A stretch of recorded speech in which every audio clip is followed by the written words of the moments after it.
السلام علیکم ورحمۃ اللہ وبرکاتہ۔ اعوذ باللہ من الشیطان الرجیم، بسم اللہ الرحمن الرحیم۔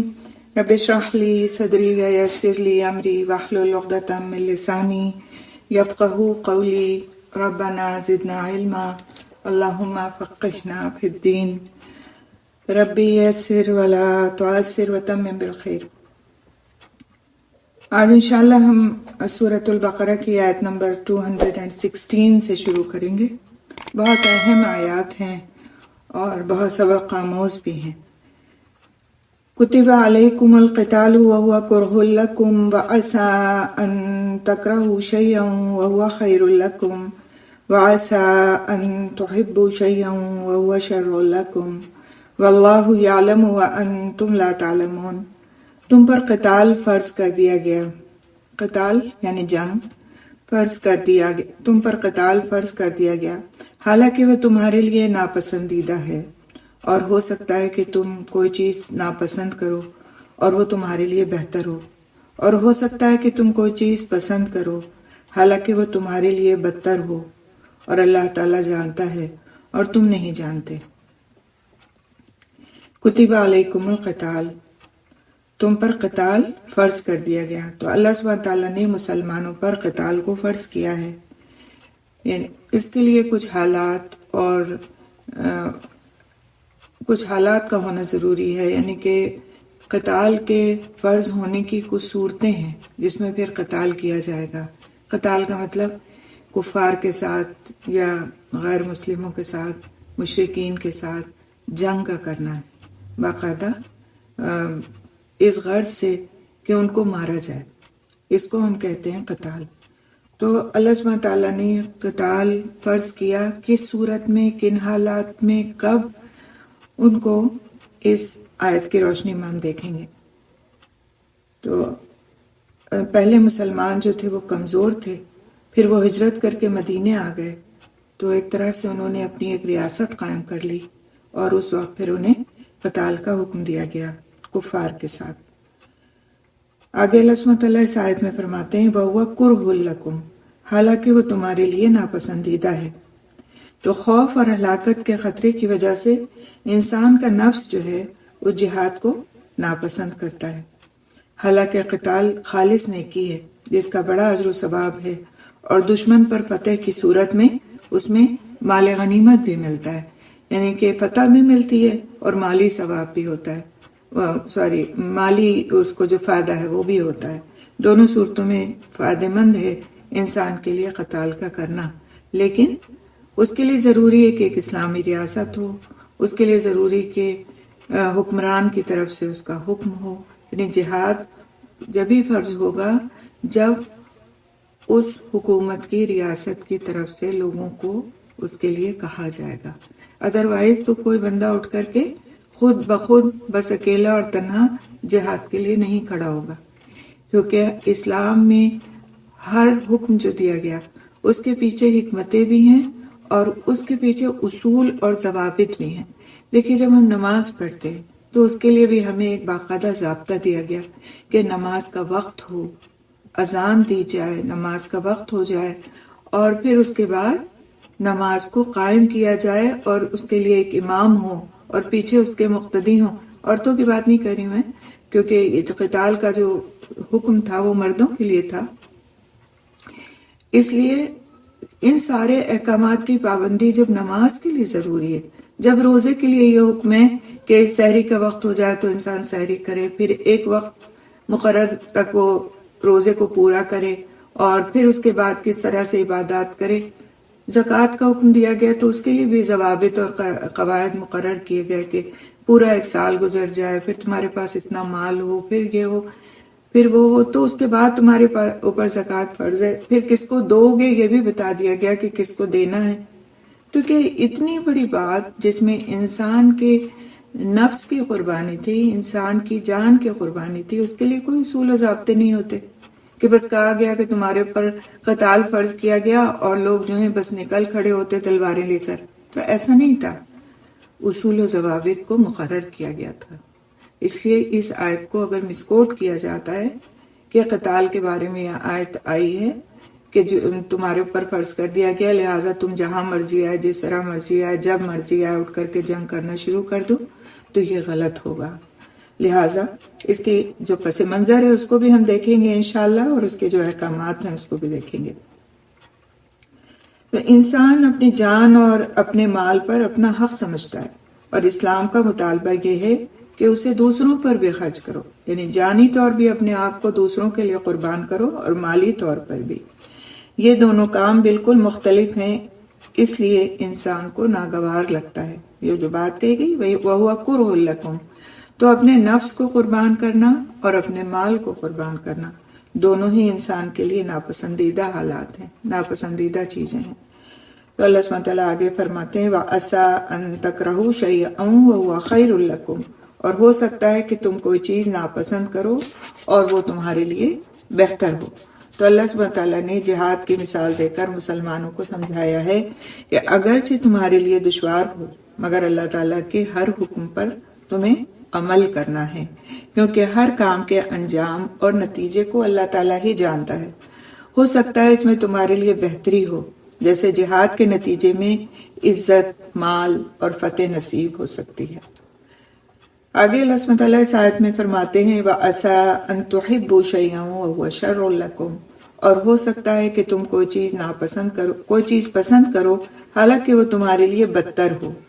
یعنی گھر پہ بیٹھے رہنا تمہیں پسند ہے، تو اس کے نتیجے میں کیا ہو سکتا ہے کہ تم پر دشمن غالب آ سکتا ہے، ذلت کا سامنا کرنا پڑ سکتا ہے، اور اس کا انجام دنیا میں شکست کھا جانا، کفار کا تسلط ہو جانا، یعنی تمہارے اوپر غلبہ پا جانا، اور آخرت میں جہنم کا عذاب ہے۔ واللہ یعلم وانتم لا تعلمون، اور اللہ سبحانہ تعالیٰ جانتا ہے اور تم نہیں جانتے۔ تو اس سے انسان کو یہ سمجھایا گیا کہ معاملات کی اصل حقیقت تک تمہارا علم نہیں پہنچ سکتا جب کہ رب سب کچھ جاننے والا ہے، لہٰذا اس کے حکم پر لبیک کہو، اسی میں تمہاری بھلائی ہے۔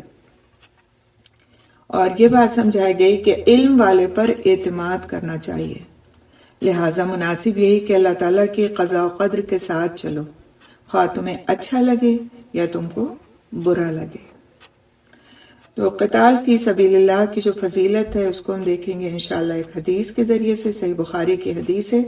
سیدنا ابو ہریرہ، سیدنا سہل بن سعد، سیدنا انس بن مالک رضی اللہ اور سید انس بن مالک رضی اللہ تعالیٰ عنہ سے روایت ہے کہ رسول اکرم صلی اللہ علیہ وسلم نے ارشاد فرمایا، اللہ سبحانہ تعالیٰ کی راہ میں ایک صبح یا ایک شام کو نکلنا ساری دنیا اور دنیا میں جو کچھ ہے اس سے بہتر ہے۔ اسی طرح ایک دوسری صحیح بخاری کی حدیث ہے، ابو ہریرہ رضی اللہ تعالیٰ عنہ سے روایت ہے کہ رسول اکرم صلی اللہ علیہ وسلم نے ارشاد فرمایا، قسم ہے اس ذات کی جس کے قبضے میں میری جان ہے، ضرور میری خواہش ہے کہ میں اللہ تعالیٰ کی راہ میں قتل کر دیا جاؤں، پھر زندہ کیا جاؤں، پھر قتل کیا جاؤں، پھر زندہ کیا جاؤں، پھر قتل کیا جاؤں، پھر زندہ کیا جاؤں، پھر قتل کیا جاؤں۔ یعنی مجھ کو اللہ کی راہ کی شہادت اتنی زیادہ محبوب ہے کہ میں بار بار شہادت کو اپنے لیے فخر محسوس کروں گا۔ سیدنا عبد الرحمن بن جبیر رضی اللہ تعالیٰ عنہ سے روایت ہے کہ رسول اکرم صلی اللہ علیہ وسلم نے ارشاد فرمایا، جس کسی بندے کے قدم اللہ تعالیٰ کی راہ میں غبار آلود ہو گئے، یعنی ان پر دھول پڑ گئی، مٹی پڑ گئی، اسے دوزخ کی آگ نہ چھوئے گی، اور یہ بھی صحیح بخاری کی روایت ہے۔ اسی طرح صحیح مسلم کی روایت ہے، سیدنا ابو ہریرہ رضی اللہ تعالیٰ عنہ بیان فرماتے ہیں کہ رسول اکرم صلی اللہ علیہ وسلم نے ارشاد فرمایا، جو شخص اس حالت میں مر جائے کہ اس نے جہاد کیا اور نہ اس کے دل میں کبھی جہاد کا خیال آیا تو وہ نفاق کی ایک حالت پر مرا، یعنی کہ نہ تو اس نے جہاد کیا اور نہ اس کے دل میں خیال آیا کہ وہ جہاد کرتا اللہ تعالیٰ کے راستے میں، تو گویا وہ منافقت کی حالت میں مرا۔ تو دل میں خواہش رکھنا کہ اللہ تعالیٰ کے راستے میں مجھے اگر اپنی جان اور مال کے ساتھ نکلنا پڑا اور اس کے راستے میں شہادت پا گیا تو میرے لیے یہ عین فخر کی بات ہوگی۔ اس کی صرف تمنا رکھنا، نیت رکھنا بھی انسان کے لیے ضروری ہے۔ سیدنا ابو ہریرہ رضی اللہ تعالیٰ عنہ سے روایت ہے کہ رسول اکرم صلی اللہ علیہ وسلم نے ارشاد فرمایا، جو شخص اللہ تعالیٰ کی راہ میں زخمی ہو اور اللہ تعالیٰ ہی کو معلوم ہے کہ اس کی راہ میں کون زخمی ہوتا ہے، تو وہ شخص قیامت کے دن اس حال میں آئے گا کہ اس کے زخم سے خون بہ رہا ہوگا، رنگ تو خون کا ہوگا اور خوشبو مشک کی ہوگی، اور یہ بھی صحیح بخاری کی روایت ہے۔ سوال یہ اٹھتا ہے کہ قتال فی سبیل اللہ کیوں واجب ہے، کیوں ضروری ہے؟ یعنی جب حالات پیدا ہو جائیں، وہ سارے حالات، ان سارے ضوابط کے ساتھ جو جہاد کے ساتھ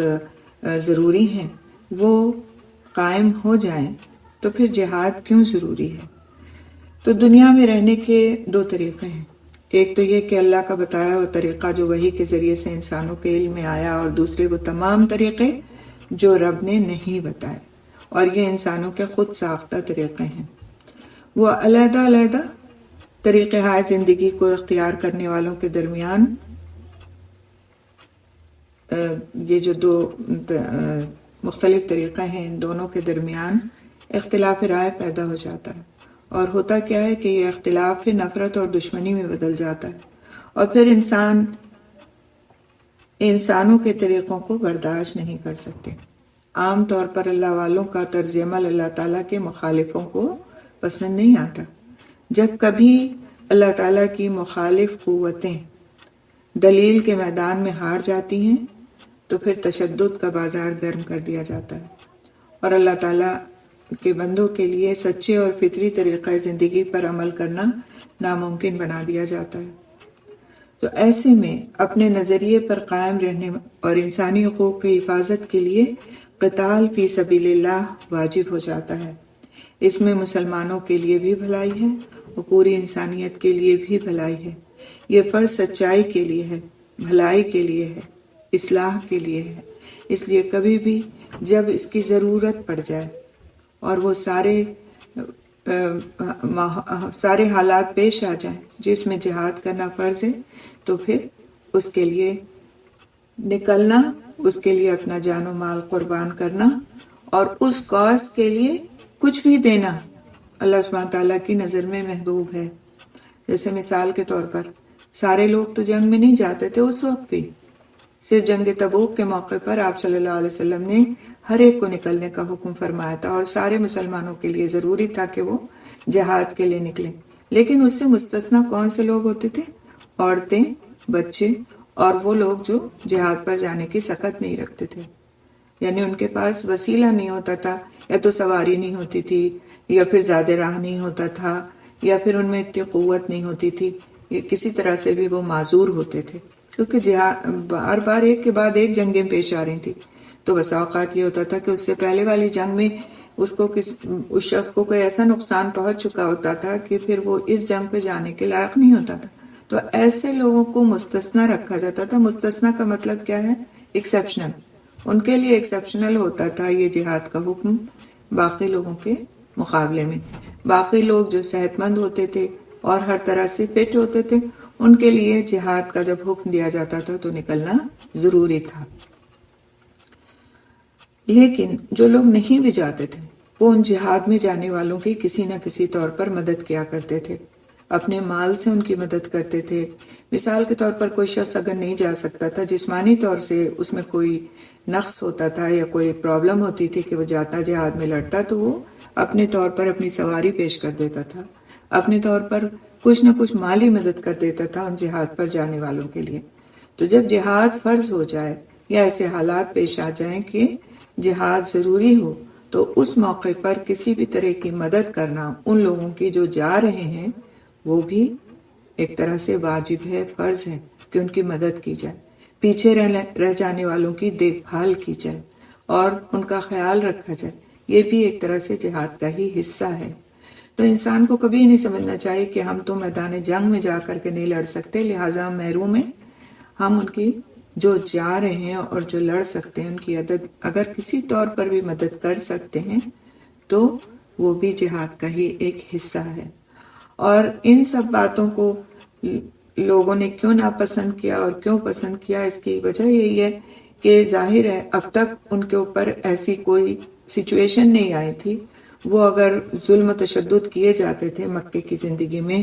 تو وہ ظلم و تشدد ان کی اپنی ذاتی زندگی پر ہوتا تھا، ان کے اپنے اپنے آپ پر ہوتا تھا، لیکن اجتماعی طور پر مل کر کے کفار کے مقابلے میں کھڑے ہو جانا، یہ اب تک ان کے ساتھ یہ صورتحال پیش نہیں آئی تھی۔ اور جب وہ مدینہ منورہ میں ایک طرح سے اسٹیبلش ہو گئے، زندگی کے دن آسانی سے گزرنے لگے، ان کو کفار کا کوئی خطرہ نہیں رہا، مشرکین کا کوئی خطرہ نہیں رہا، ان کی مار پیٹ کا کوئی خطرہ نہیں رہا، انصار نے ان کے ساتھ بہترین معاملہ کیا، ان کو اپنے گھروں میں جگہ دی، اپنے کاروبار میں اپنا ساتھی بنایا، ان کو سکون و اطمینان نصیب ہوا، تو اب جہاد کا حکم آ گیا۔ تو بہت سارے لوگ ایسے تھے کہ ان کو یہ حکم بہت سخت محسوس ہوا، تو کہ ابھی تو ہم سیٹل ہوئے، ابھی تو ہم ان کے پریشانیوں سے، ان پریشانیوں سے چھوٹ کر کے آئے ہیں، ہجرت کر کے، اتنی سختیاں اٹھا کر، اپنا سب کچھ چھوڑ کر، اور اب ہمیں یہ حکم دیا جا رہا ہے کہ ہم ان کے سامنے کھڑے ہو کر کے تو ان سے دو بدو جنگ کریں۔ تو بہت سے لوگ تو اس پر بخوشی تیار ہو گئے، راضی ہو گئے، لیکن کچھ لوگوں کے دلوں میں یہ خیال گزرا کہ یہ بہت سخت حکم ہے، لہٰذا ان کو تسلی دی گئی، دلاسا دیا گیا کہ بظاہر جو چیز تم کو ناپسند ہو رہی ہے، تمہیں اچھی نہیں معلوم ہو رہی ہے، حقیقت میں یہ تمہارے لیے بہترین ہے، اور اگر تم اس میں اپنا جان و مال لگاؤ گے تو تمہیں اللہ سبحانہ تعالیٰ کی طرف سے فتح و نصرت بھی حاصل ہوگی، اور تمہیں مال غنیمت یعنی دنیاوی مال بھی ملے گا جو تمہارے لیے بہترین ہوگا۔ تو بظاہر کوئی چیز مشکل لگتی ہے، ایسی لگتی ہے جو ہمیں پسند نہیں آتی، اچھی نہیں لگتی، لیکن اللہ سبحانہ تعالیٰ نے اس میں ہمارے لیے خیر کے پہلو رکھے ہوتے ہیں۔ اس کی مثال اس سے بھی لی جا سکتی ہے کہ دنیاوی، ویسے تو یہ آیت اسپیسیفکلی جہاد کے حکم میں نازل ہوئی، قتال کے حکم میں نازل ہوئی، لیکن اگر اس کو ہم بہت تھوڑا سا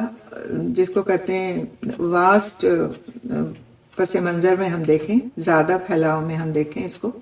تو ہمیں یہ بات نظر آتی ہے کہ بسا اوقات بہت سی چیزیں ایسی ہوتی ہیں جو ہماری زندگی میں جب آتی ہیں تو وہ ہمیں پسند نہیں آتی، ہمیں اچھی نہیں معلوم ہوتی، لیکن اللہ سبحانہ تعالیٰ کو پتہ ہوتا ہے کہ یہی چیزیں ہمارے لیے بہتر ہیں، انہی چیزوں میں ہمارے لیے خیر ہے، اور یہی چیزیں ہمارے لیے آگے جا کے سکون اور اطمینان کا باعث بننے والی ہیں، بظاہر ہم کو یہ مشکل لگ رہی ہیں۔ تو کبھی بھی تقدیر کے فیصلوں پر انسان کو شکوہ نہیں کرنا چاہیے کہ ہمارے ساتھ ایسا کیوں پیش آ رہا ہے، کیونکہ اللہ سبحانہ تعالیٰ اس آیت کے آخر میں فرماتے ہیں واللہ یعلم وانتم لا تعلمون، اللہ جانتا ہے اور تم نہیں جانتے۔ جو چیز تمہیں مشکل لگ رہی ہے، جو چیز تمہیں پریشانی کا باعث لگ رہی ہے، جو چیز تم کو ناپسند ہو رہی ہے اور وہ تمہارے ساتھ پیش آ رہی ہے، تمہیں اس سے گزرنا ہے، تو اللہ کو پتہ ہے کہ تمہارے لیے یہی چیز بہتری کا باعث بننے والی ہے۔ اور بسا اوقات کوئی چیز ہمیں بہت اچھی لگتی ہے، بہت خوبی والی لگتی ہے، بہت اس کو دیکھ کر، اس کو کر کے ہمیں مزہ آ رہا ہوتا ہے، اطمینان نصیب ہو رہا ہوتا ہے، سکون کی لگ رہی ہوتی ہے، لیکن وہی چیز ہمارے لیے آگے جا کر کے وہ اچھی نہیں ہونے والی ہوتی، لیکن وہ ہمیں پیش آتی ہے، اور اللہ کو پتہ ہوتا ہے کہ اس کا نتیجہ کیا ہونے والا ہے۔ لہٰذا ہمیں اللہ سے ہمیشہ دعا کرنا چاہیے کہ اللہ تعالیٰ تو ہمیں خیر نصیب فرما، ایک دوسرے کو بھی آپس میں خیر کی دعا دیں، اپنے لیے بھی اللہ سے خیر کی دعا کریں کہ اللہ تعالیٰ ہمیں نہیں پتا کیا بہتری ہے، تجھ کو پتا ہے کیا بہتری ہے، تو میرے لیے خیر کے فیصلے فرما دے،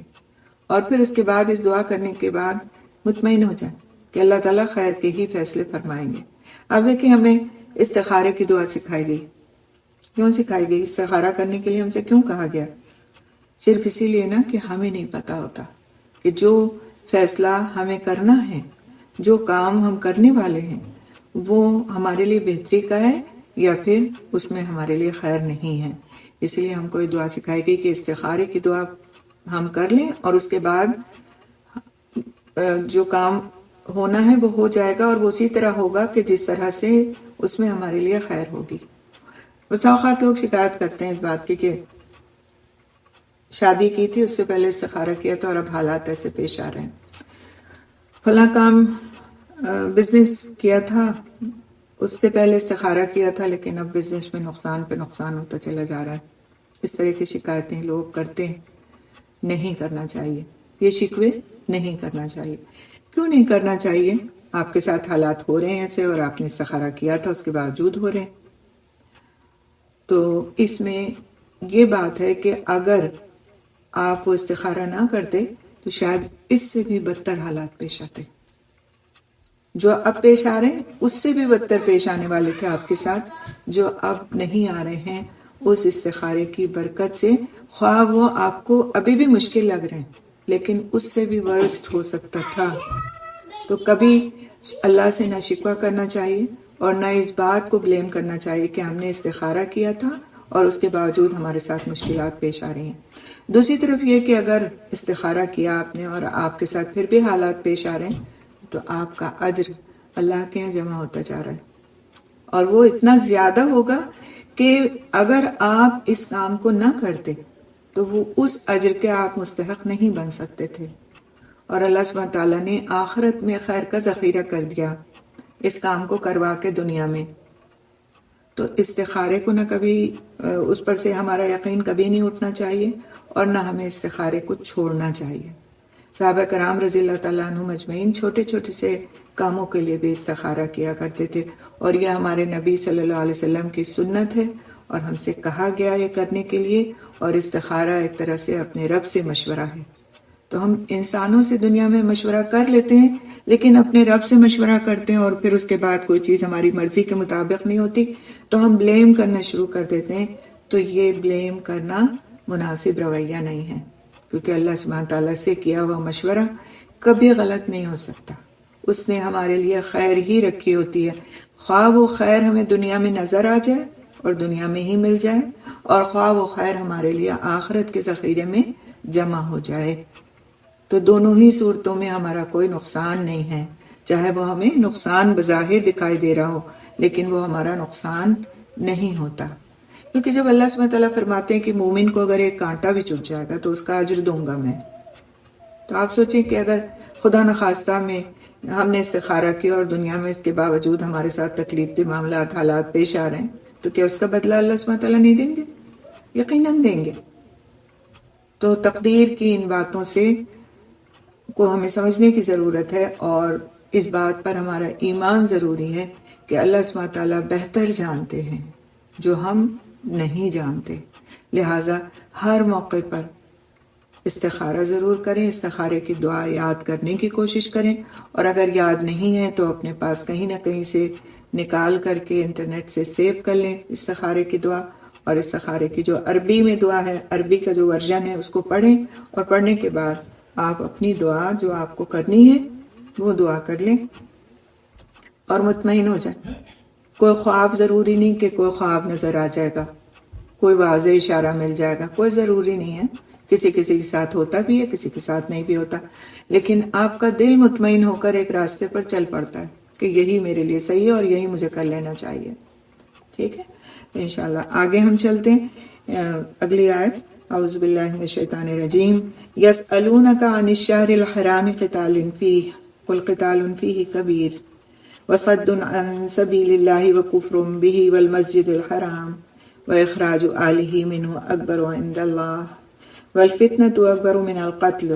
ولا یزالون یقاتلونکم حتی یردوکم عن دینکم ان استطاعوا ومن يرتد منكم عن دينه فيمت وهو كافر فأولئك حبطت أعمالهم في الدنيا والآخرة وأولئك أصحاب النار هم فيها خالدون. ترجمہ، وہ آپ سے حرمت والے مہینے میں قتال کرنے کے بارے میں سوال کرتے ہیں. آپ کہہ دیں اس میں قتال کرنا کبیرہ گناہ ہے،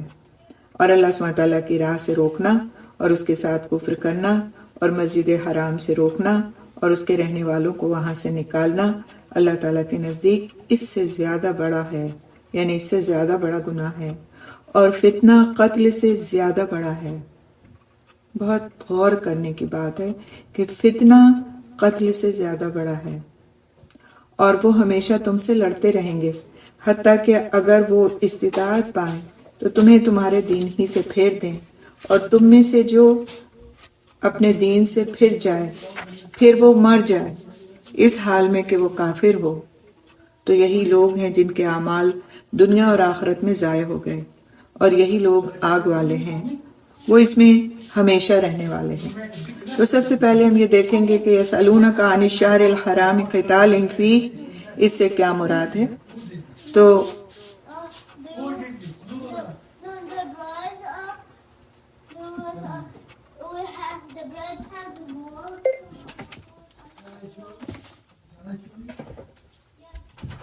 کلاس ہوئی ہماری.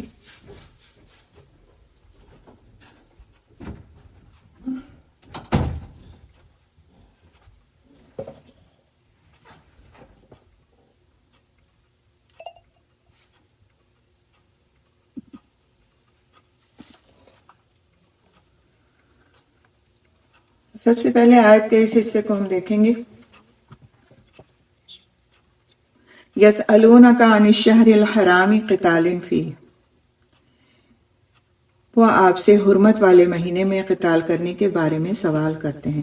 تو متعدد روایات میں یہ بات آئی ہے کہ یہ آیات سیدنا عبداللہ بن جہش رضی اللہ تعالیٰ عنہ کے بارے میں نازل ہوئی ہیں. نبی صلی اللہ علیہ وسلم نے 8 آدمیوں کا ایک قافلہ بطن نخلہ کی طرف بھیجا تھا جو مکے اور طائف کے درمیان ایک مقام تھا. ان کو ہدایت فرمائی تھی کہ قریش کی نقل و حرکت اور ان کے آئندہ ارادوں کے بارے میں معلومات حاصل کریں. جنگ کی اجازت آپ صلی اللہ علیہ وسلم نے ان کو نہیں دی تھی، لیکن ان لوگوں کو راستے میں ایک چھوٹا سا تجارتی قافلہ ملا. اس پر انہوں نے حملہ کر دیا، ایک آدمی کو قتل کر دیا اور باقی لوگوں کو ان کے مال سمیت مدینہ گرفتار کر کے لے آئے. یہ کارروائی ایسے وقت ہوئی جبکہ حرام مہینے کا آغاز ہو گیا تھا، یعنی رجب کا پہلا دن تھا، اور دستے کا خیال یہ تھا کہ جمادی الاخری کا آخری دن ہے. جیسا کہ ہم کو پتا ہے نا کہ 4 مہینے حرمت والے مہینے ہیں، اور عربوں میں یہ رواج تھا کہ ان مہینوں میں جنگ اور قتال کو بند کر دیتے تھے. اگرچہ ان میں مہینوں سے جنگیں جاری ہوتی تھیں، لیکن جب یہ مہینے شروع ہو جاتے تھے تو جنگ نہیں کی جاتی تھی. تو اس دستے کا خیال کیا تھا کہ ابھی رجب نہیں شروع ہوا، جبکہ وہ رجب کا پہلا دن شروع ہو چکا تھا. تو اس بات کو پھر کفار قریش نے بہت بتنگڑ بنایا کہ مسلمان تو ایسے ہیں کہ حرمت والے مہینوں کا بھی خیال نہیں رکھتے اور اس میں بھی جنگ کرتے ہیں. اور آپ دیکھیں یہاں پر ہم کو یہ بات اچھی طرح سے نظر آ رہی ہے کہ آپ صلی اللہ علیہ وسلم نے اس قافلے کو کس کام کے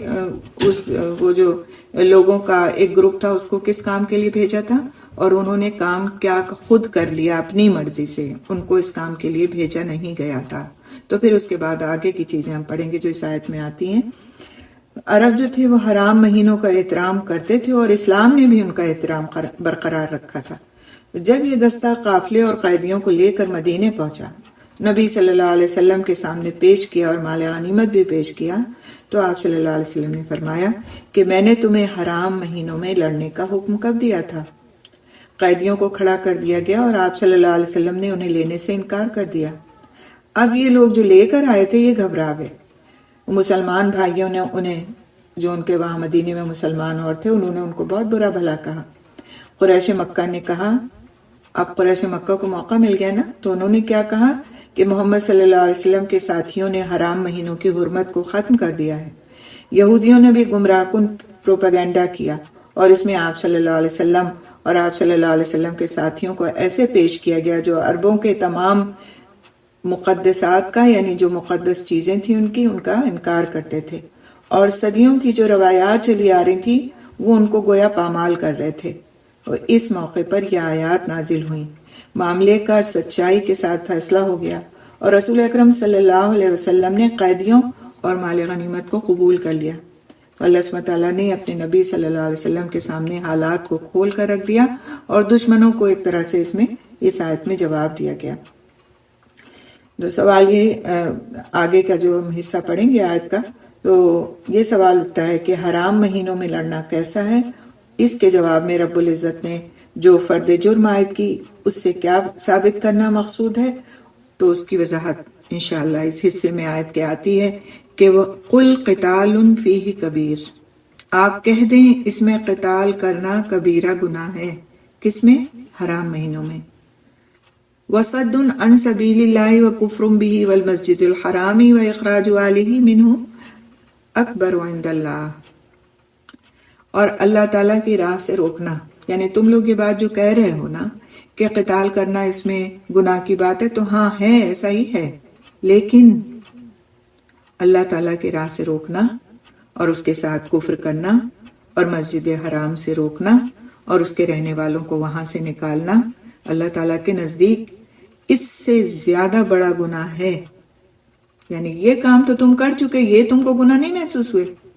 اور اب اتنی سی بات کو تم نے بتنگڑ بنا کر کے تو مسلمانوں کو برا بھلا کہنا شروع کر دیا، ان پہ الزام تراشی کرنا شروع کر دیے، حالانکہ تم نے ان کو ان کے شہر سے نکال دیا، ان کو حرم مکہ میں داخل ہونے سے محروم کر دیا، ان کے ساتھ تم نے اتنی زیادتیاں کی، اس وقت تم کو گناہ نہیں لگا؟ تو اللہ سبحانہ تعالیٰ مسلمانوں کو ایک طرح سے پروٹیکٹ فرما رہے ہیں، ان کو محفوظ فرما رہے ہیں، ان کو کفار کے غلط بیانیوں سے ان کی حفاظت فرما رہے ہیں، اور فرماتے ہیں کہ اللہ تعالیٰ کے نزدیک یہ کام جو تم کر چکے یہ اس سے زیادہ بڑے گناہ ہیں جو انہوں نے اس وقت ایک غلطی کی وجہ سے کیا۔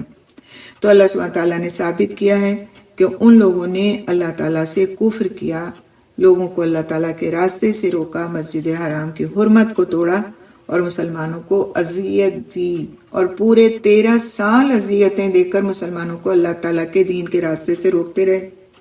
اور پھر مسجد حرام کے باشندوں کو ان کے گھروں سے نکال کر انہیں ہجرت پر مجبور کر دیا۔ انہوں نے حرم کے تقدس کا کوئی خیال نہیں رکھا، اس کے احترام کے کسی اصول پر عمل نہیں کیا۔ مسلمان تو ان لوگوں سے برسر پیکار ہیں جو حرم مقدس کا بھی خیال نہیں رکھتے۔ انہوں نے حرم اور حرام مہینوں کو ایک پردہ بنا لیا۔ یہ حقیقت میں احترام نہیں ہے، یہ صرف اپنے آپ کو پروٹیکٹ کرنے کا ایک طریقہ ہے۔ وہ لوگ جو اللہ تعالیٰ کی توحید پر چلنے والے اور اس کی طرف بلانے والے تھے، یعنی نبی صلی اللہ علیہ وسلم اور صحابہ کرام رضی اللہ تعالیٰ عنہم اجمعین، جو مشرکوں سے زیادہ مسجد حرام پر حق رکھتے ہیں، انہیں وہاں سے نکالنا اور اس گھر تک نہ پہنچنے دینا اللہ تعالیٰ کے نزدیک زیادہ بڑا جرم ہے۔ تو ان تمام برائیوں میں سے ہر ایک برائی کی قباحت یعنی برائی حرام مہینوں میں قتل کی قباحت یعنی برائی سے بڑھ کر ہے۔ تب ان کا کیا حال ہے جن کے اندر یہ تمام ہی برائیاں جمع ہیں۔ معلوم یہ ہوتا ہے اس بات سے کہ یہ فاسق و فاجر لوگ ہیں اور اہل ایمان کو آڑ دلانے میں زیادتی سے کام لے رہے ہیں، یعنی ان کی ایک بات کو پکڑ کر کے تو انہوں نے ان کو لان تان کرنا شروع کر دیا ہے، اور خود انہوں نے جو کچھ بھی کیا ہے اس کی گویا ایک طرح سے وہ پردے داری کر رہے ہیں اور اپنی برائیوں کو برائی بھی نہیں سمجھ رہے۔ آپ دیکھیں دنیا میں بھی ایسی چیزیں پیش آتی ہیں نا کہ بعض وقت آپ سے کوئی ایسا کام ہو جاتا ہے، غلطی ہو جاتی ہے ایسی کہ جس کو دوسرا پکڑ لیتا، خود اس نے کچھ بھی زیادتیاں کی ہوتی ہیں، کچھ بھی کیا ہوتا ہے، اور وہ آپ کی غلطی کو پکڑ کر اتنا کھینچتا ہے، اتنا برا بھلا کہتا ہے کہ اس کی اپنی غلطیاں چھپ جائیں، اس کو کوئی کچھ نہ کہنے پائے۔ یہی سچویشن تھی یہاں پر کہ اپنا سب کچھ کرنے کے بعد انہوں نے مسلمانوں کے اس عمل کو جو غلطی سے پیش آیا تھا، اب دیکھیں کہ نہ پہلے زمانے میں یہ اتنا زیادہ تھا کہ چاند پہلے سے دیکھ لیا جاتا اور سب کچھ پہلے سے تیاریاں کر لی جاتی ہیں، لوگوں کو علم ہو جاتا ہر چیز کا۔ ہو سکتا ہے جس علاقے میں وہ لوگ رہ رہے ہوں، بھیجے گئے ہوں اس حفاظت کے تحت سے، تو وہ علاقہ ان کے لیے نیا تھا، وہاں پر ان کو اندازہ نہ ہو سکا ہو کہ آج چاند ہو گیا ہے لہٰذا رجب کا مہینہ شروع ہو گیا، اور انہوں نے یہ کام کر لیا۔ ورنہ تو وہ صحابہ کرام ایسے تھے کہ آپ صلی اللہ علیہ وسلم کی ایک ایک بات کا خیال رکھا کرتے تھے۔ تو یہ ممکن ہے جو بات کہی جا رہی نا کہ رجب کا مہینہ شروع ہو گیا تھا، لیکن ان کے حساب سے وہ ابھی شروع نہیں ہوا تھا، ایک دن پہلے کی بات تھی ہے۔ تو ایسا ممکن ہے، ہو سکتا ہے کہ ان کو چاند نہ نظر آیا اس علاقے میں، لیکن کفار کو ایک موقع ہاتھ آ گیا کہ وہ مسلمانوں کو برا بھلا کہہ سکیں اور ان کو آڑ دلا سکیں۔ آگے اللہ سبحانہ تعالیٰ اسی آیت میں فرماتے ہیں وَالْفِتْنَةُ أَكْبَرُ مِنَ الْقَتْلِ، اور فتنہ قتل سے زیادہ بڑا ہے، یعنی اللہ تعالیٰ کے راستے سے روکنا، شرک کرنا، غیر اللہ کی عبادت کرنا، ایمان والوں کو کعبے میں نہ جانے دینا اور ان کے گھروں سے بے گھر کر دینا، ایسا فتنہ ہے جو قتل سے زیادہ بڑا ہے۔ جس کام کو تم لوگ برا بھلا کہہ رہے ہو، تم اس سے زیادہ برا ان لوگوں کے ساتھ کر چکے ہو جنہوں نے یہ کام کیا ہے۔ تو آگے ہم دیکھتے ہیں کہ کس طرح سے وَلَا يَزَالُونَ سے لے کر کے خالدون تک کے آیت کے حصے میں مسلمانوں کو خبردار کیا گیا ہے کہ ان کا حقیقی مقصد کیا ہے اور دین سے پھرنے کے انجام سے ڈرایا گیا ہے۔ تو اللہ سبحانہ تعالیٰ فرماتے ہیں وَلَا يَزَالُونَ يُقَاتِلُونَكُمْ، اور وہ ہمیشہ تم سے لڑتے رہیں گے۔ کون لڑتے رہیں گے؟ کفار تم سے لڑتے رہیں گے، وہ ہمیشہ جنگ کی آگ بھڑکائے رکھیں گے۔ اسلام کے دشمن مسلمانوں کے خلاف کئی طرح کی جنگ کرتے رہے ہیں، کئی قسم کے ہتھیار استعمال کرتے رہے ہیں، لیکن ان کا مقصد ایک ہی ہے کہ کسی طرح انہیں یعنی مسلمانوں کو ان کے دین سے پھیر دیں۔ تو مسلمانوں کو خبر دی جا رہی کہ ان سازشوں میں ان کو ثابت قدم رہنا ہے، ان کو اپنے دین سے نہیں ہٹنا ہے۔ آپ دیکھیں آج کے حالات میں اگر ہم ان کو رکھیں تو مسلمانوں کو کسی نہ کسی طرح سے ہر جگہ کوئی نہ کوئی ایسی تکلیف پہنچائی جا رہی ہے جو ان کے لیے واقعی تکلیف دہ ہے۔ اگر ہم چین و سکون سے بیٹھے بھی ہیں اپنی جگہوں پر، لیکن ہمارے دل تکلیف میں ہیں، ہمارے ذہن الجھے ہوئے ہیں۔ کیوں؟ اس لیے کہ اگر واقعی ہمارے اندر ایمان ہے تو ہمیں اپنے ان مسلمان بھائیوں کی فکر ہر وقت ستائے رکھتی ہے جن پر ظلم ہو رہا ہے۔ تو مسلمان کے ساتھ اس طرح کے حالات کا آنا ہر دور میں رہا ہے، اور کسی نہ کسی طرح سے اس کو اذیت پہنچانا ہر دور میں کفار کا ایک مسلک رہا ہے۔ کبھی اس کو ذہنی تکلیف پہنچائی جاتی ہے، کبھی اس کے عقیدے پر حملہ کیا جاتا ہے، کبھی اس کو جسمانی تکلیف پہنچائی جاتی ہے، کبھی اس کے دین کے راستے سے کوئی تکلیف پہنچائی جاتی ہے۔ لیکن تکلیف پہنچانے کے طریقے مختلف ہو سکتے ہیں، لیکن مقصد ایک ہی ہے، اور وہ ہے مسلمان کو اس صفحہ ہستی سے مٹا دینا، اس دنیا سے ان کو ختم کر دینا۔ یہی موقع ہے، یہی مقصد ہے، اور اسی مقصد پر سارے کفار آپس میں متحد ہیں، چاہے وہ کسی اور چیز پر متحد ہوں نہ ہوں، لیکن اس مقصد پر سارے متحد ہیں، سب کا اتحاد ہے۔ چاہے وہ کسی ملک میں رہ رہے ہوں، بہت دوریاں ہوں ان ملکوں میں، چاہے وہ ایک دوسرے کو جانتے بھی نہ ہوں، لیکن اس مقصد میں وہ متحد ہیں کہ مسلمان کو وہ تکلیف پہنچائیں اور مسلمان سے وہ ان وسائل کو دور کر دیں جو زندگی گزارنے کے لیے ضروری ہیں۔ آگے اللہ سبحانہ تعالیٰ فرماتے ہیں حَتَّى يَرُدُّوكُمْ عَنْ دِينِكُمْ إِنِ اسْتَطَاعُوا، حتیٰ کہ اگر وہ استطاعت پائیں تو تمہیں تمہارے دین ہی سے پھیر دیں۔ ان کا اصل مقصد ایمان والوں کو قتل کرنا اور مال لوٹنا نہیں ہے، بلکہ انہیں کفر کی طرف لوٹانا ہے۔ تو بات ہمیں سمجھنے کی ضرورت ہے کہ اس وقت کے جو حالات ہیں، جو چیزیں ہیں، جو اس وقت کے حالات تھے، باتیں تھیں، وہ تھیں یہ کہ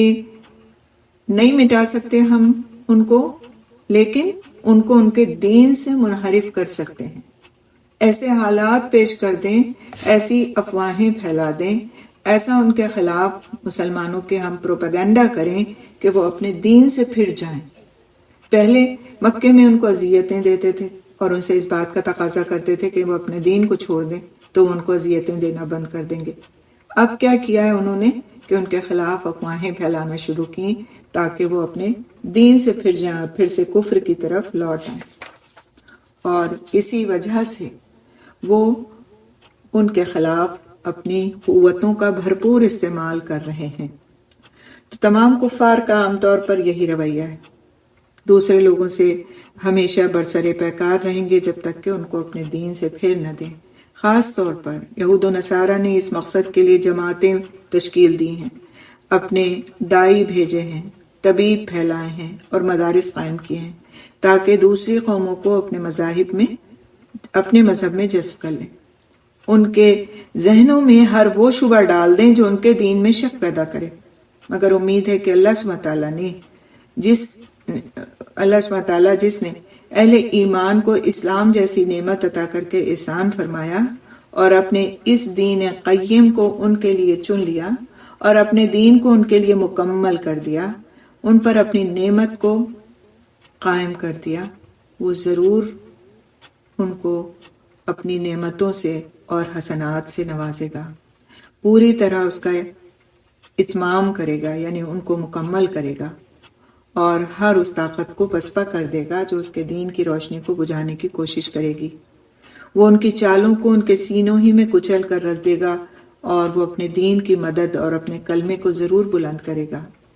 سورۃ انفال کی یہ آیت جس طرح پہلے کفار پر صادق آتی تھی، اسی طرح یہ موجودہ کفار پر بھی پوری طرح صادق آتی ہے۔ اللہ سبحانہ تعالیٰ ارشاد فرماتے ہیں سورہ انفال کی آیت نمبر 36 میں، ان الذین کفروا ينفقون اموالهم لیصدوا عن سبیل اللہ فسينفقونها ثم تكون عليهم حسرة ثم يغلبون والذین کفروا الى جہنم یحشرون۔ بلا شبہ جن لوگوں نے کفر کیا وہ اپنے مال اس لیے خرچ کرتے ہیں تاکہ لوگوں کو اللہ تعالیٰ کے راستے سے روکیں، چنانچہ ابھی وہ اور خرچ کریں گے، پھر وہ ان پر حسرت بن جائے گا، پھر وہ مغلوب ہوں گے، اور جن لوگوں نے کفر کیا ان کو جہنم کی طرف اکٹھا کیا جائے گا۔ اسی طرح سے اللہ سبحانہ تعالیٰ فرماتے ہیں وَمَن يَرْتَدِدْ مِنْكُمْ عَنْ دِينِهِ فَيَمُتْ وَهُوَ كَافِرٌ فَأُولَٰئِكَ حَبِطَتْ أَعْمَالُهُمْ فِي الدُّنْيَا وَالْآخِرَةِ۔ سورہ بقرہ کی آیت ہے، اور تم میں سے جو اپنے دین سے پھر جائے پھر وہ مر جائے اس حال میں کہ وہ کافر ہو، تو یہی لوگ ہیں جن کے اعمال دنیا اور آخرت میں ضائع ہو گئے۔ مرتد ہونے والا کافر ہو جاتا ہے، اور کافر کے دنیاوی اور اخروی سب اعمال برباد ہو جاتے ہیں۔ مرتد ہونے کے بعد اگر کوئی توبہ نہ کرے تو اس کی سزا قتل ہے۔ ابھی ہم نے حضرت ابوبکر صدیق رضی اللہ تعالیٰ عنہ کے آخری دور کے جو واقعات پڑھے، اور اس میں ہم نے پڑھا تھا کہ کس طرح حضرت ابوبکر رضی اللہ تعالیٰ عنہ نے مرتدین کے ساتھ جا کر جہاد کیا، جنگیں کی، ان کو ایسے ہی نہیں چھوڑ دیا۔ اور اس کی وجہ کیا تھی کہ وہ اپنے دین سے پھر گئے تھے، اور ان کے پیچھے پھر سینکڑوں نہیں ہزاروں لوگ چلنے لگ پڑے تھے۔ تو دین سے پھر جانا ایسا گناہ ہے، گناہ کبیرہ ہے کہ پھر اس کی سزا قتل ہے۔ دین میں بہت کم ایسی چیزیں ہیں جن کی سزا قتل بتائی گئی، لیکن مرتد کی سزا قتل بتائی گئی۔ تو مرتد کے جو اعمال ہیں وہ دنیا میں اس طرح ضائع ہو جاتے ہیں کہ اسلام کی حالت میں اس کے جو حقوق ہوتے ہیں وہ اسے نہیں دیے جاتے۔ مثلا اگر کوئی شخص مرتد ہو جاتا ہے تو اس کا نکاح ٹوٹ جائے گا۔ بیوی مسلمان ہے، وہ شخص مرتد ہو گیا ہے، دین سے پھر گیا ہے، باقاعدہ وہ اپنے ایسے ہی نہیں کہ خالی اس کے اعمال دیکھ کر انسان خود فیصلہ کر لے گا، نہیں، وہ خود اپنی زبان سے کہتا ہے کہ میں مرتد ہو گیا ہوں، میرا اب اس دین سے کوئی واسطہ نہیں، وہ اپنا اظہار کرتا ہے، تو پھر اس کا نکاح ٹوٹ جائے گا۔ مسلمانوں کی میراث میں سے اسے حصہ نہیں ملے گا، مسلمانوں کے قبرستان میں اسے دفن نہیں کیا جائے گا، مرد ہو تو قتل کر دیا جائے گا، اور عورت ہو تو ساری زندگی اسے قید میں رکھا جائے گا۔ ان کے اعمال کی قبولیت کی شرط یعنی اسلام کے موجود نہ ہونے کی وجہ سے ان کے اعمال ضائع ہو جائیں گے، یعنی پہلے جو کچھ انہوں نے اچھے اعمال کیے وہ سب ضائع ہو جائیں گے ان کے مرتد ہونے کی وجہ سے۔ رسول اکرم صلی اللہ علیہ وسلم نے فرمایا من بدل دینہ فاقتلوہ، جو اپنے دین کو بدل ڈالے تو اسے قتل کر دیں، بالکل واضح حکم ہے۔ تو مرتد کے اعمال آخرت میں اس طرح ضائع ہو جائیں گے کہ مسلمان ہوتے ہوئے جو نمازیں پڑھی ان کا اجر نہیں ملے گا، مسلمان ہوتے ہوئے جو روزے رکھے تھے ان کا اجر نہیں ملے گا، مسلمان ہوتے ہوئے جو زکوٰۃ دی تھی اس کا اجر نہیں ملے گا، جو حج کیا تھا اس کا اجر نہیں ملے گا، مسلمان ہوتے ہوئے جو نیک اعمال کیے وہ ضائع ہو جائیں گے۔ اور سب سے بڑا نقصان یہ ہے کہ مرتد کو آخرت میں ہمیشہ کے لیے جہنم میں ڈال دیا جائے گا۔ سید انس بن مالک رضی اللہ تعالیٰ عنہ سے روایت ہے کہ رسول اکرم صلی اللہ علیہ وسلم نے فرمایا اللہ تعالیٰ کسی مومن پر ایک نیکی کے لیے بھی ظلم نہیں کرے گا، اس کا بدلہ دنیا میں دے گا اور آخرت میں بھی دے گا، اور کافر کو اس کی نیکیوں کا بدلہ دنیا میں دیا جاتا ہے یہاں تک کہ جب آخرت ہوگی تو اس کے پاس کوئی نیکی نہیں رہے گی جس کا وہ بدلہ دیا جائے، اور یہ مسلم کی روایت ہے۔ وَأُولَٰئِكَ أَصْحَابُ النَّارِ هُمْ فِيهَا خَالِدُونَ، اور یہی لوگ آگ والے ہیں، وہ اس میں ہمیشہ رہنے والے ہیں۔ تو مرتد ہونے والا آگ میں جائے گا جہاں وہ ہمیشہ رہے گا۔ اگر کوئی شخص مرتد ہونے کے بعد پھر سے دین اسلام کی طرف لوٹ آتا ہے تو اس کے پچھلے نیک اعمال پھر سے اس کے نامہ اعمال میں جمع کر دیے جائیں گے۔ تو یہ ہے اللہ سبحانہ تعالیٰ کا انصاف کہ اگر کسی وجہ کے ہونے کی وجہ سے اعمال کو مٹا دیا جاتا ہے تو پھر اس وجہ کے ختم ہونے کے بعد ان اعمال کو دوبارہ اسے لوٹا دیا جائے گا۔ آپ دیکھیں کہ آج ارتداد کی کتنی فضا ہے، کتنا زیادہ لوگ مرتد ہو رہے ہیں، آپ لوگوں کو تو اپنے گھر میں بیٹھ کے شاید اس چیز کا اندازہ نہ ہو،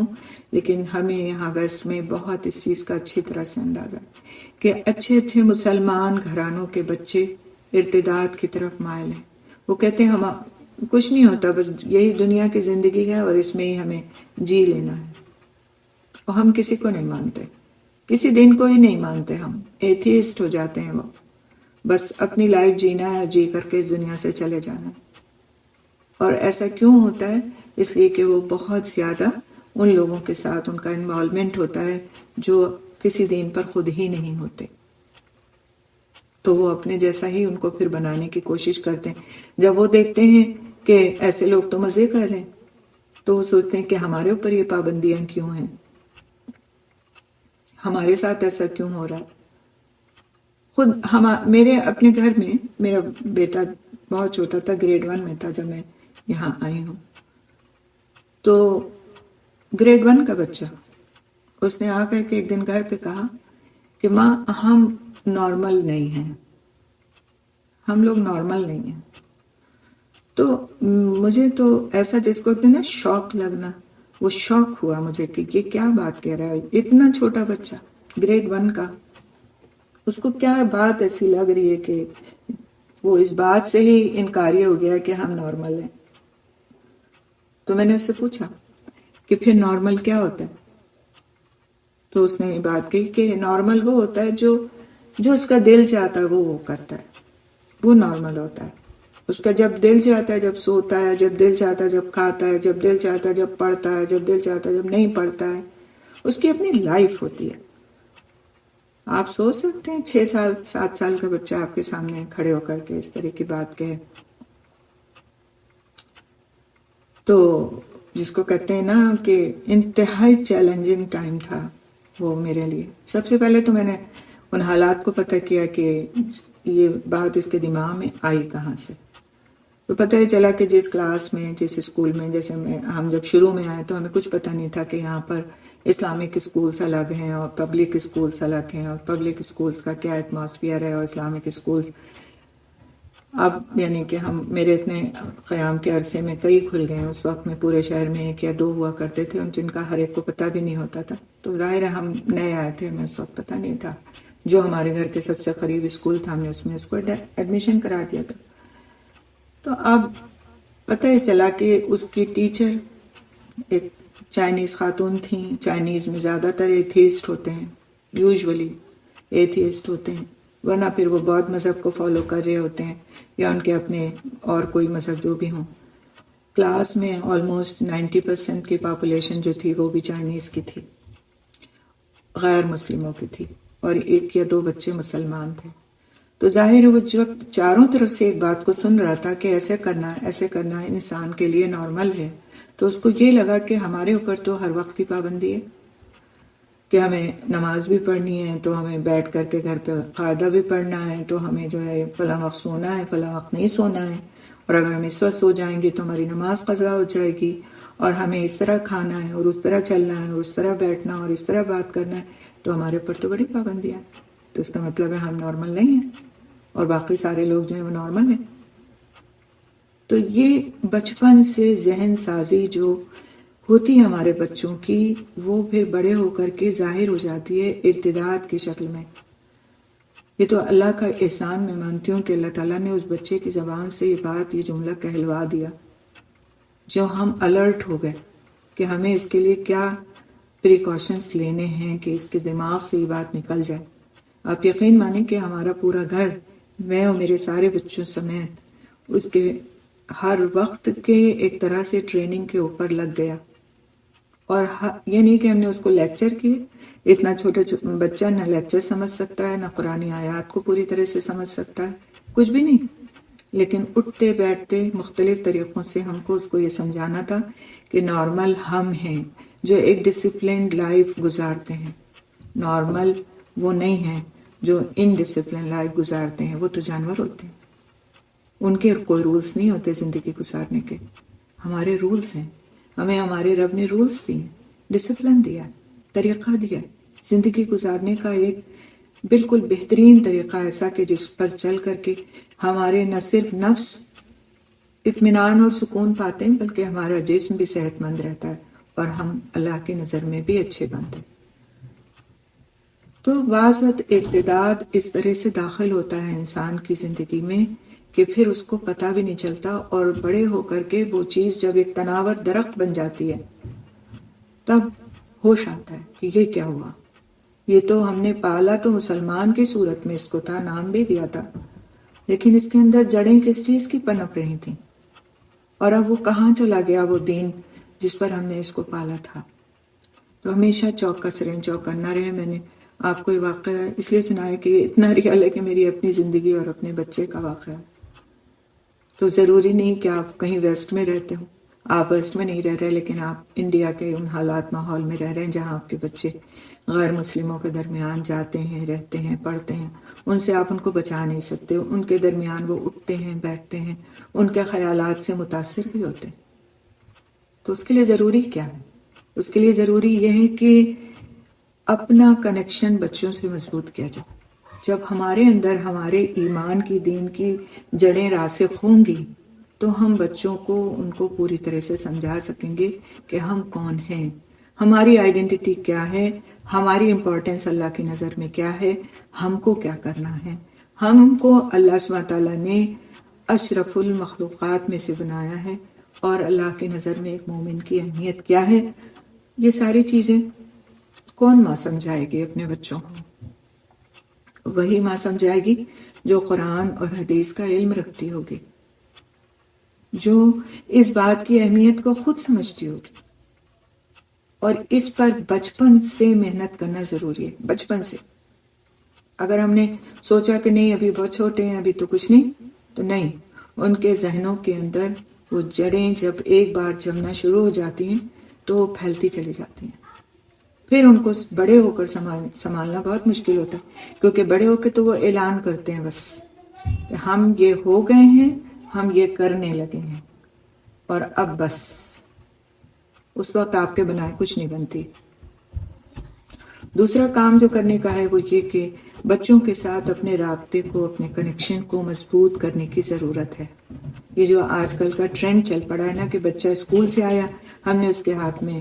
آئی پیڈ تھما دیا، یا ہم نے اس کے ہاتھ میں آئی فون پر کوئی کارٹون لگا کر کے دے دیا، اور اس کو ہم نے کھانے کی ٹیبل پر بٹھا دیا کہ کھانا کھاؤ۔ اب وہ اس پر کچھ بھی دیکھ رہا ہے اور کچھ بھی سن رہا ہے، وہ کھانا کھا رہا ہے، نہیں کھا رہا ہے، بے رغبتی سے کھا رہا ہے، رغبت سے کھا رہا ہے، کسی بھی طرح ہماری ذمہ داری پوری ہو گئی۔ ہم نے اسے کھانے کی ٹیبل پہ بٹھا دیا، ہم نے اس کا انٹرٹینمنٹ کا بندوبست کر دیا، دیٹس اٹ، ہو گیا۔ نہیں، یہ ایک ماں کا فرض نہیں ہے۔ ایک ماں کو قربانی دینی پڑتی ہے۔ یہ جو ہم سوچتے ہیں نا کہ ہمارا اپنا وقت ہے، ہمارے لیے بھی تو کوئی وقت ہونا چاہیے، ابھی تو ہمیں ان کا ہوم ورک کرانا ہے، ان کے ساتھ لگ کر کے بیٹھنا پڑے گا۔ یہ میں آپ کو اپنے تجربے کی بات بتا رہی ہوں۔ ایک ماں کو قربانی دینی پڑتی ہے، اپنے وقت کی قربانی، اپنی ایکٹیویٹیز کی قربانی، اپنے آرام کی قربانی۔ تب ہوتی ہے بچوں کی ذہن سازی، تب ان کے ذہن ایک چیز پر فوکسڈ ہو جاتے ہیں، اور جب ایک بار پختگی آ جاتی ہے آپ کا کام آگے کے لیے آسان ہو جاتا ہے۔ تو آپ شروع میں کسی کام کو بگاڑ دیں، پھر اس کو سنبھالنے کی کوشش کریں، کوئی گارنٹی نہیں ہے کہ وہ کام جو ہے نا سنبھل جائے گا، لیکن اگر کسی کام کو آپ نے ابتدا سے ہی صحیح طریقے سے کیا ہے تو اس کے زیادہ چانسز ہوتے ہیں کہ وہ کام صحیح طریقے پر انجام بھی پائے۔ تو بچپن سے ضرورت اس بات کی ہے کہ بچوں کے ساتھ اپنے کنیکشن کو مضبوط کیا جائے۔ کوئی بھی والدین اپنے بچوں کو جو سب سے قیمتی چیز دے سکتے ہیں وہ اپنا وقت دے سکتے ہیں۔ ہم سمجھتے ہیں کہ ہم انہیں بہت اچھی غذا کھلائیں گے تو ہم انہیں بہت اچھی طرح پرورش ان کی کر رہے ہیں، ہم ان کو بہت سارے کھلونے لے کر کے دے دیں گے، ان کے انٹرٹینمنٹ کا بندوبست کریں گے تو ہم ان کی بہت اچھی پرورش کر رہے ہیں، ہم انہیں مہنگے ترین اسکولوں میں پڑھائیں گے تو گویا ہم ان کی بہت اچھی پرورش کر رہے ہیں، بہت اچھا لباس پہنائیں گے تو ان کی اچھی پرورش کر رہے ہیں۔ نہیں، ہم ان کو اگر اپنا وقت دیں گے اور ان کے ساتھ 1 to 1 بیسس پہ ہم بات چیت کریں گے تو گویا ہم واقعی احسان کا معاملہ ان کے ساتھ کر رہے ہوں گے اور اپنا حق ادا کر رہے ہوں گے۔ میرا یہ اصول تھا، کوشش میری یہی ہوتی تھی، بہت کم ایسا ہوتا تھا کہ اس پر عمل نہ ہو رہا ہوتا ہو، لیکن میری کوشش ہوتی تھی یہاں پر آنے کے بعد خصوصی طور سے، کیونکہ ہوش تو یہاں پر آیا تھا، وہاں پر تو بہت اطمینان تھا جب میں جدہ میں رہتی تھی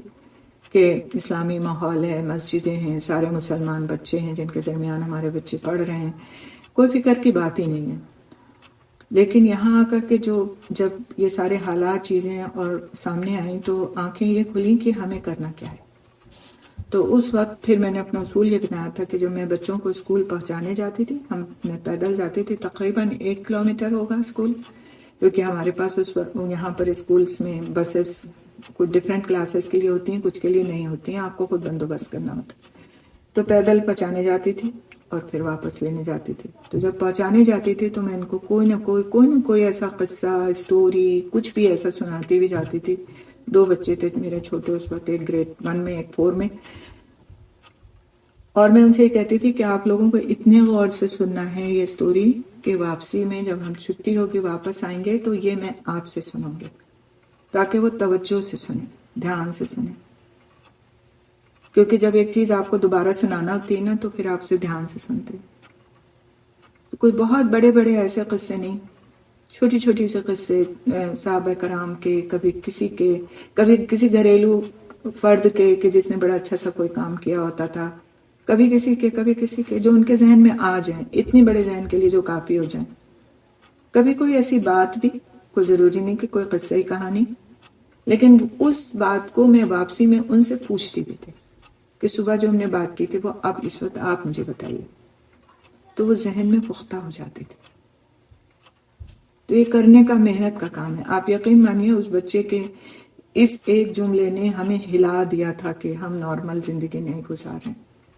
اور واقعی اس وقت کا ہمارا ہل جانا اس بچے کے حق میں اتنا مفید ثابت ہوا، الحمدللہ ثم الحمدللہ، کہ آج اس کے اندر حرام اور حلال کی تمیز ہے، اس کے اندر اپنے ایک ایک دین کے نقطے کے بارے میں فکر ہے کہ ہمیں کیا کرنا چاہیے اور کیا نہیں کرنا چاہیے۔ اب ہمیں ضرورت نہیں ہے، بلکہ وہ خود اگر کسی معاملے میں اسے شک ہوتا ہے کہ یہ بات صحیح نہیں ہے، وہ خود علماء کے ساتھ اپنا رابطہ کرتا ہے، ان سے پوچھتا ہے، ان سے سوال کرتا ہے، اس چیز کو ٹھیک کرتا ہے اگر ٹھیک نہیں ہے۔ لیکن اگر بچپن کے اندر یہ گتھی دماغ کے اندر رہ گئی ہوتی، خدا نخواستہ کہ ہم نارمل نہیں ہیں، تو وہ پلتی رہتی، بڑھتی رہتی، اور پھر وہ خدا نخواستہ بڑا تناور درخت بن جاتی۔ تو ان خطروں کو محسوس کرنے کی ضرورت ہے۔ یہ خطرے آج ہماری چاروں طرف ہیں۔ ہم سمجھتے ہیں مسلمان کے لیے خطرہ صرف کافر کی تلوار اور توپ ہے، نہیں، مسلمان کے لیے اس وقت جو سب سے بڑا خطرہ ہے، جو سب سے بڑا فتنہ ہے، وہ ارتداد ہے، کہ ہمارا بچہ دین سے پھر نہ جائے۔ ایک ہوتا ہے کہ ہمارا بچہ نماز نہیں پڑھتا،